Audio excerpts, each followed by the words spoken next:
mistake that just won't leave me alone. I think I've been here before, 'cause it feels all just the same.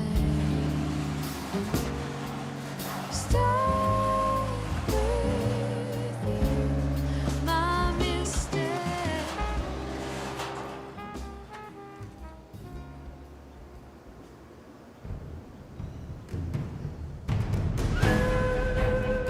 Além da busca. Verdade.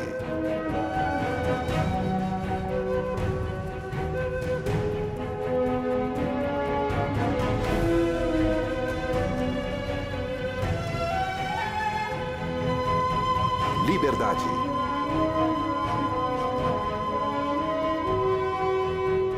Esperança. O que está acontecendo? Sinais. Além da culpa. A busca pela paz.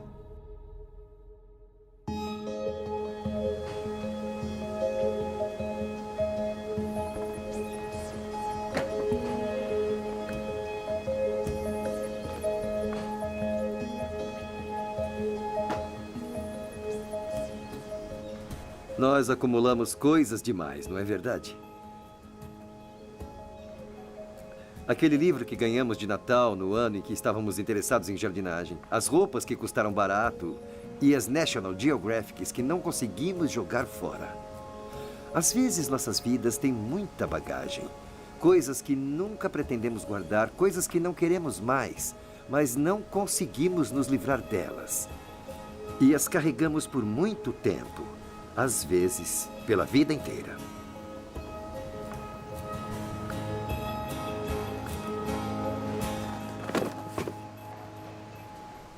Tentamos ter vidas produtivas e felizes. E na maioria das vezes somos felizes. E mesmo assim, não importa que sejamos, carregamos algum arrependimento secreto ou uma culpa da qual não conseguimos nos livrar. É claro, nem todos pensamos que somos culpados. Agora você deve estar pensando: eu nunca matei ninguém, nunca roubei nada. Eu não sou uma pessoa ruim, na verdade. Mesmo assim, lá no fundo, alguma coisa faz você se sentir culpado. Eu nasci em um lugar chamado Tom, no Sudão do estado de Baraka Valley. Eu nasci durante o período da guerra.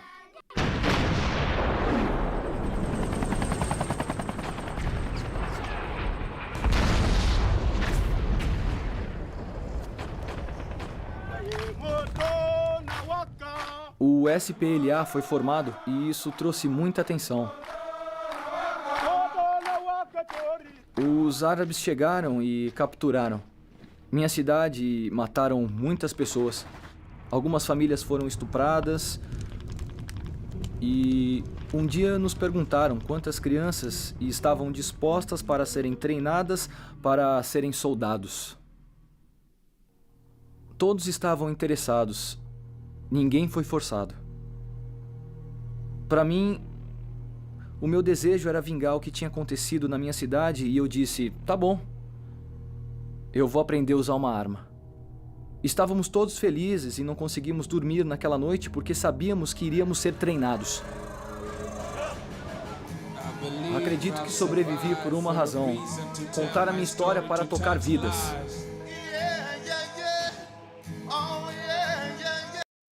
Vamos ouvir de novo.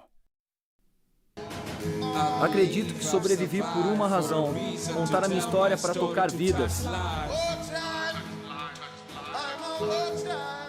Uma carreira bem-sucedida na música é um longo percurso a partir da cidade do sul do Sudão, onde Emmanuel Jahre nasceu. Emmanuel é um rapper com um álbum número 1. Ele tocou no Live Aid em Cornwall e contribuiu com bandas do Reino Unido como Faithless e Razorlight. E a sua música Bye fez parte da trilha sonora do filme Diamante de Sangue. Ele escreveu uma autobiografia e até tocou no show para o 90º aniversário de Nelson Mandela. Foi uma longa jornada a partir das zonas de guerra do Sudão. Ele é um homem com uma nova vida. Parece um pouco como um conto de fadas.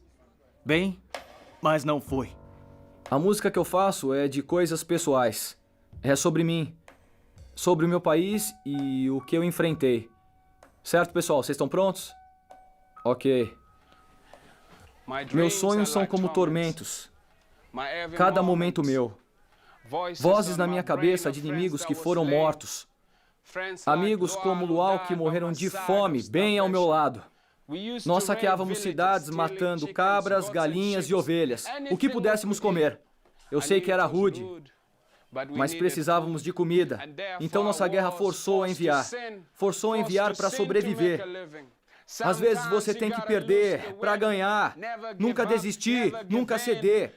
Saí de casa com 7 anos. Um ano depois, andei com uma AK-47.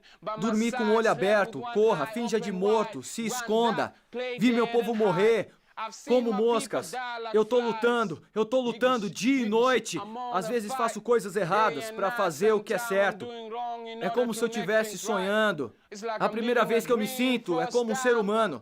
As crianças morrem de barriga vazia na TV. Agora eu tô lutando, é por você. Agora eu tô lutando, é por você. Agora faça perguntas para Deus, por que eu tô aqui? Por que meu povo é pobre? Por que pessoas inocentes morrem todo dia? E eu pergunto a Deus o porquê. Enquanto as outras crianças estavam aprendendo a ler e escrever, eu estava aprendendo a lutar. E essa é a minha história.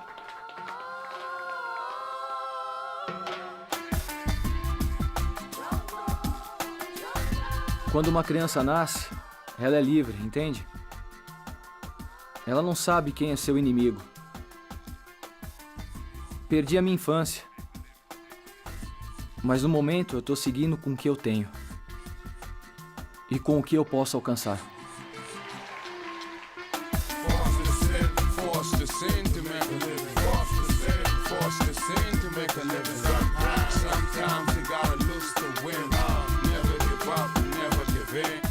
A culpa pode ser uma força poderosa em nossas vidas. Há alguns anos, nos Estados Unidos, o caso do assassinato de uma jovem foi encerrado. A polícia recrutou um psicólogo que sugeriu esconder o microfone no túmulo da vítima, para ver se alguém iria lá confessar seus pecados. Alguns meses depois, um homem apareceu cheio de culpa e desabafou, implorando o perdão da menina morta. E a polícia pegou o culpado. O Dr. Hart está pronto. Obrigada. Vamos entrando. Oi, Daniele. Prazer em conhecê-la. Prazer em conhecê-la. Foi fácil chegar aqui? Foi. Sem imprevistos, o que é bom. Então, por que as pessoas sentem culpa? As pessoas sentem culpa porque são feitas para sentir culpa. Isso faz parte da estrutura básica. Diferentemente de qualquer outra forma de vida, os humanos têm um sistema único que, na verdade, é um sistema de alerta. Também é um sistema que ajuda na honestidade e faz de você uma boa pessoa. É surpreendente, não é? Que nascemos através do pecado, mas Deus nos dá a capacidade de sermos bons. E para sermos bons, precisamos do sistema de culpa. Certo. Como funciona? Como ele nos corrige? Ele nos corrige porque é um sistema de alerta no cérebro. Há dois componentes que operam com a culpa. A culpa é um sentimento, sabe, um sentimento que vem do cérebro e tem um sistema chamado neurônios espelho. São neurônios do cérebro que refletem algo do lado de fora. Então, se virmos algo doloroso ser feito com outra pessoa, nosso cérebro reflete isso como se fosse em nós. Chamamos isso de sistema de empatia e ele é a base para a culpa como ela opera em nosso cérebro. Se alguém não tem essa culpa, as consequências podem ser graves. Há um grupo de pessoas que não sentem culpa. Nós as chamamos de sociopatas, psicopatas. Elas estão nas prisões, elas assaltam, roubam. Elas não sentem nenhuma culpa. E a consequência é muito grave. Mas talvez a consequência mais importante de quando você não sente culpa seja que você não consegue se conectar com os outros. Relacionamentos são destruídos. Famílias inteiras podem ser destruídas quando um membro dela não sente culpa. Então, a culpa é quase quase como se Deus tivesse nos projetado com base nesse sistema de culpa, porque ele tem um papel importante em nosso relacionamento com Deus.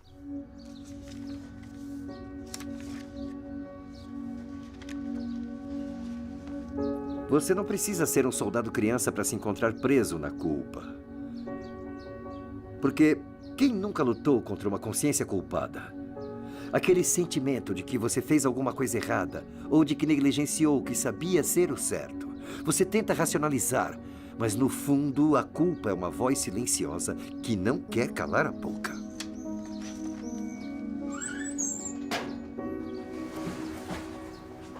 Quando sentimos culpa por alguma coisa, ou fizemos uma coisa ruim, ou não fizemos uma coisa boa, ou não ajudamos alguém, um sentimento de ansiedade cresce. Então isso entra mesmo no domínio das ansiedades e faz com que nos sintamos desconfortáveis. Mas o propósito disso é nos motivar a fazer reparações ou alguma coisa para ajudar. Então isso nos torna pessoas melhores. Então a culpa pode ser boa ou ruim? A culpa pode ser boa ou ruim e é muito importante entender a diferença. Em termos da psicologia, pensamos na má forma da culpa como uma culpa neurótica e na boa forma da culpa como a culpa verdadeira. Então, você pode se sentir mal por alguma coisa que não fez porque foi programado para se sentir culpado. Ou pode se sentir culpado por coisas pequenas, como sempre que terminávamos as refeições, minha mãe queria que meu garfo e minha faca estivessem em 45 graus no prato antes de ela tirar a mesa. Então, estou num estágio da vida e quando estou em um restaurante e termino de comer, a faca e o garfo têm que estar em 45 graus, porque se a garçonete tirar o prato, me sinto culpado. Podemos nos sentir culpados por coisas insignificantes. A diferença entre a culpa falsa é que, normalmente, não é nada que você tenha feito. Você se sente culpado por uma coisa que não fez. Enquanto a culpa verdadeira é por você perceber que fez algo terrível. Eu te humilhei, te critiquei pelas costas. E há ações que você pode fazer quando se trata de culpa verdadeira para se tornar uma pessoa melhor, enquanto a culpa neurótica negativa não permite que você seja nada além de uma pessoa autopunitiva que se rejeita e que se odeia. Mais alguma pergunta? Aqui! Ei! Você já matou alguém? Caramba, que pergunta pesada.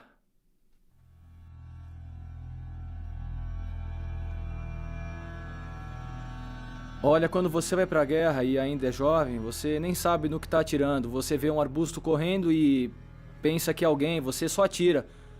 Você não tem ideia do que tá fazendo.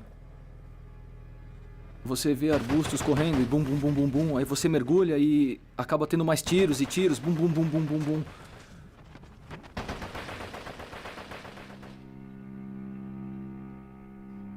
Nós tínhamos tanto ódio. Tinha um cara e ele não tinha uma arma. Ele não tinha nada. A gente tava batendo nele.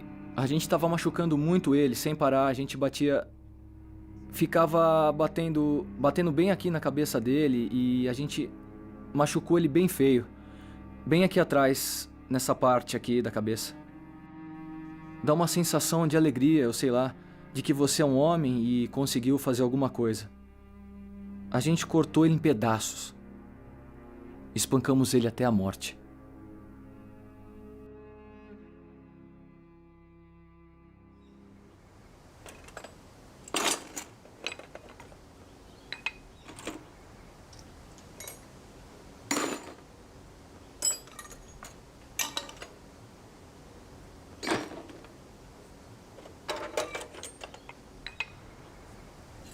Muitos militares adultos sofrem da chamada síndrome do estresse pós-traumático. Não é apenas o medo por sua segurança ou por ver seus colegas sendo mortos. Muitos lutam contra o que eles mesmos fizeram em batalha. Não estamos falando sobre criminosos de guerra. Apenas homens e mulheres fazendo o que se faz na guerra. E muitas vezes, apesar de justificada, a culpa dificulta a estabilidade de suas vidas. Agora sabemos que o transtorno do estresse pós-traumático tem algumas implicações na culpa. Por exemplo, com as guerras que estão acontecendo, temos algo chamado culpa do sobrevivente. Quando você sabe que todos do seu pelotão morreram e você foi o único que sobreviveu. E a culpa pode vir de algumas ações obrigatórias quando você é um soldado. Se você estiver lutando em uma guerra legítima ou em uma ilegítima ou que seja apenas uma atividade terrorista, existe o sentimento de culpa. Você acaba carregando o ônus da responsabilidade. Isso pode ser muito desconcertante e pode causar...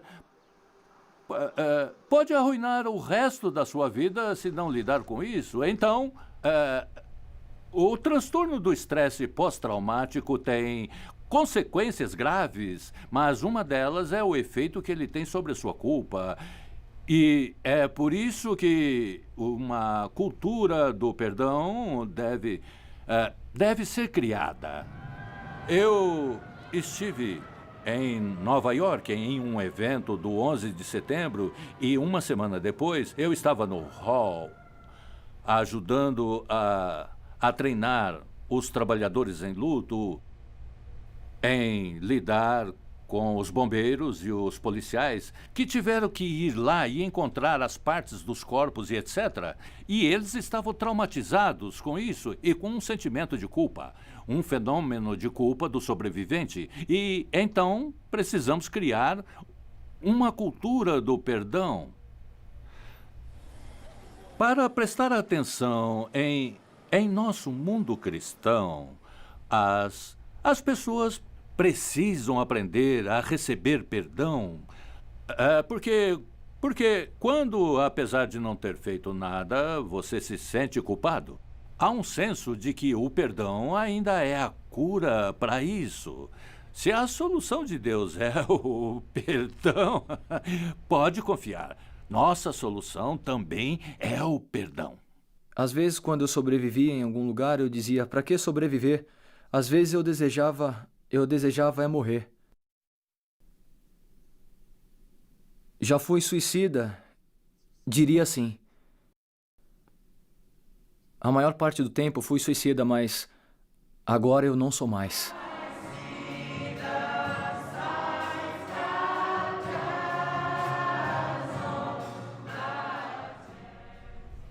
Eu só vim dizer um oi para todos e agradecer a Deus pelo modo que Ele me trouxe e me tirou de momentos difíceis que eu passei em toda a minha vida. Momentos terríveis.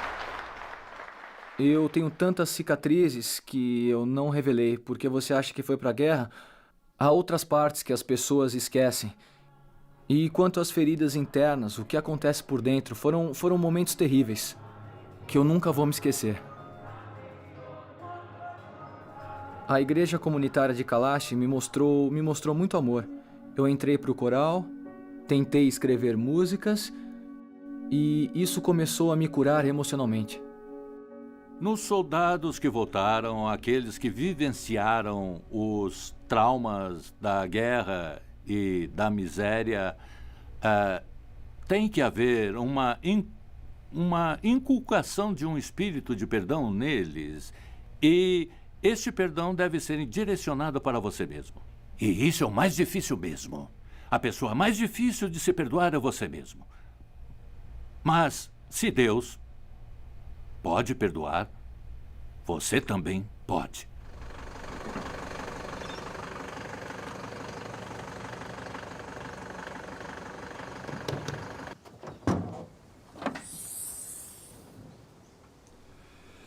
Bom, a gente pode ir parar em lugares muito difíceis, não é? Às vezes somos nós mesmos que os criamos. E às vezes nós somos jogados neles.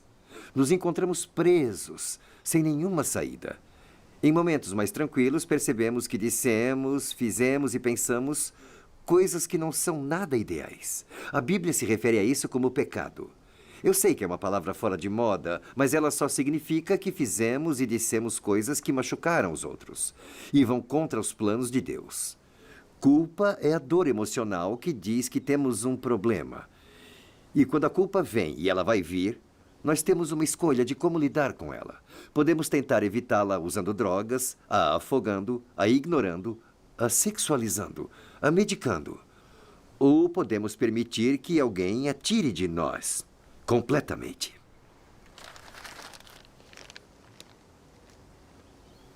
Uma definição que aprendi com um velho pregador africano quando eu tinha 21 anos e nós estávamos conversando sobre a situação na África do Sul e como ela estava ruim.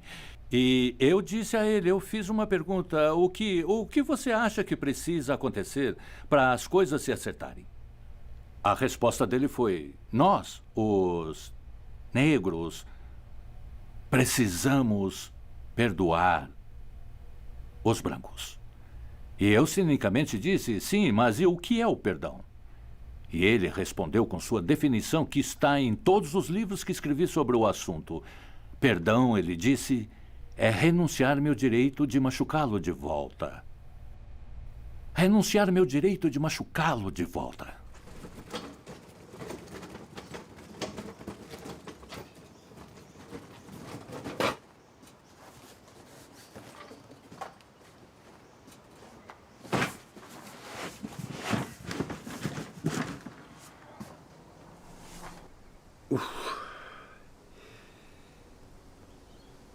Ser salvo, ser libertado. Isso deve ser a coisa mais incrível que pode acontecer com alguém. Ainda mais alguém que esteja preso pela culpa ou decisões ruins. Foi exatamente isso que a morte de Jesus na cruz conseguiu. Então, se você se perguntar o que a morte de Jesus em uma cruz romana há 2000 anos tem a ver com a gente hoje, é isso. Na cruz, Jesus aceitou a punição por nossa culpa. Ele disse, se confessarmos nossos pecados, Ele é fiel e justo para nos perdoar e nos purificar de toda injustiça. A sua, a minha, a de Emanuel, a culpa do mundo todo caiu sobre Ele. É isso que tem a ver com a gente hoje. É a promessa permanente de uma vida livre de culpa. Uma vida sem medo do passado, mas com esperança para o futuro. É isso que Jesus oferece. A liberdade perfeita. Para se aproximar de Deus, seu sistema de culpa deve estar funcionando adequadamente. Porque na análise final, há uma questão em sua queda. Em seus pecados, há um perdão pelo qual Cristo pagou a punição na cruz. Que você vai receber. Ele não vai lhe ser enfiado pela garganta e ser capaz de sintonizá-lo de uma maneira saudável para que seu cérebro e sua mente recebam esse tipo de perdão. Está ficando cada vez mais difícil. Eu desafio os pregadores. Digo que temos que garantir que vamos pregar do jeito certo. Pregar para uma culpa neurótica não vai fazer as pessoas se aproximarem de Deus. Deus é bonito, é justiça, sua santidade é tão maravilhosa. Eu fico muito comovido com isso. Tudo é fantástico. Mas se você não prestar atenção no que está acontecendo dentro de você, você não vai ter a capacidade para vivenciar este maravilhoso amor que Ele nos oferece todos os dias da vida.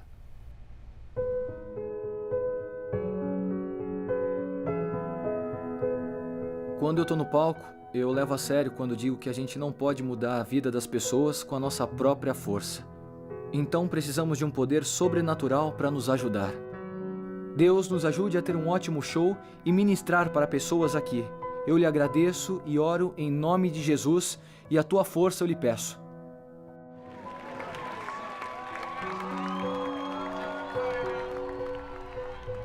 Às vezes, quando nos sentimos culpados, ao invés de conversar com Jesus sobre isso, nós esperamos nos sentir bem para procurá-lo. Mas não é assim que Jesus funciona. Ele não espera que sejamos perfeitos quando falamos com ele. Ele promete nos aceitar do jeito que somos, incluindo nossa culpa e pecado. No livro dos Salmos, a Bíblia mostra esta percepção. Ela diz: confessei-te o meu pecado, e a minha maldade não encobri. Dizia eu: confessarei ao Senhor as minhas transgressões, e tu perdoaste a maldade do meu pecado. Never been the end of me. Stuck with you. Stuck with you. My mistake.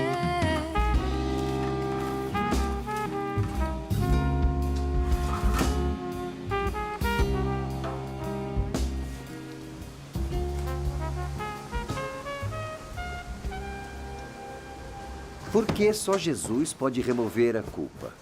Como isso funciona? Bom, eu vou tentar explicar assim. Se eu tivesse uma hipoteca de $1 milhão e caísse em momentos difíceis e não tivesse esperanças de conseguir pagar, o banco me daria várias opções. Eles poderiam barrar minha casa e eu perderia tudo. E isso é justiça. Eu assinei a hipoteca e não posso reclamar. Ou poderiam perceber que eu tive um problema e me dar mais tempo para pagar. Isso é piedade. Não me foi dado o que merecia e me sinto muito aliviado. Ou eles poderiam perdoar a minha dívida, pagar a casa e permitir que eu ficasse com ela. E isso é graça. Seria muito incomum um banco fazer isso. Mas é exatamente isso que Jesus faz toda vez que o procuramos. Quando nos sentimos culpados é porque, na verdade, burlamos a lei de Deus.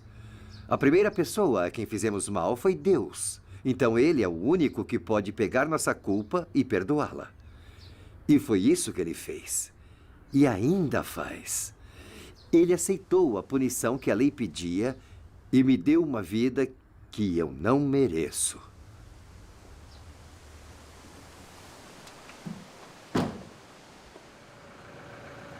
Tudo bem, amigo, pode ir.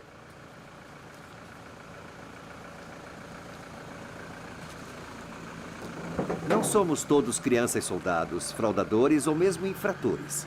Mas todos tivemos momentos em que quisemos um novo começo. Jesus, através da cruz, nos ofereceu uma chance de recomeçar. E ele começou tirando o fardo da culpa. Isso muda uma vida. E tudo o que preciso fazer é aceitar.